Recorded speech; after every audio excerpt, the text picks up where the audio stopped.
Hello guys! Welcome back to our YouTube channel, and for today's video, ang lulutuin po natin ngayon ay pininyahang manok. Tara guys! Luto na po tayo!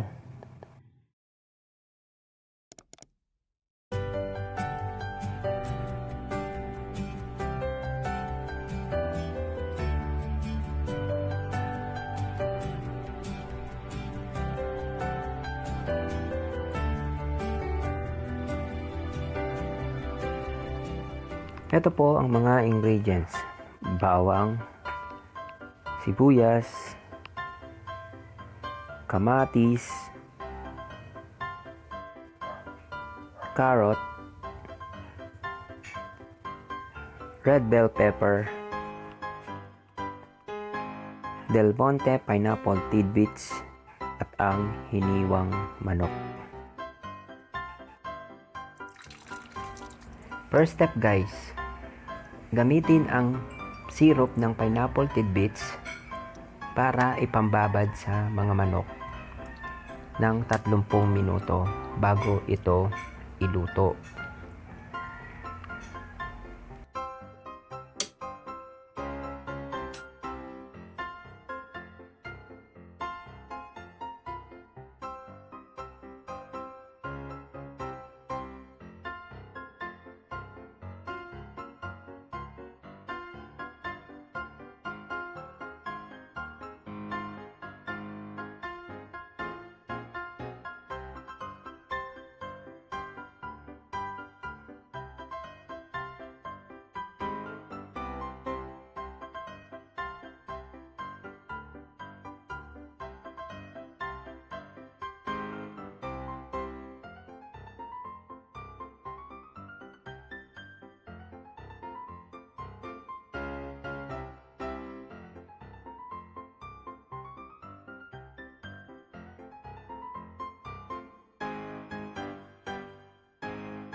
Luto na po ang pininyahang manok.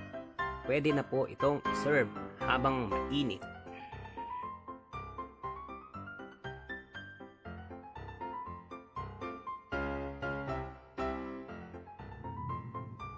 Thanks guys for watching. Don't forget to subscribe and click the bell button para po ma-notify po kayo sa susunod naming video. At huwag din pong kalimutan mag-comment sa baba. Thanks guys. Bye!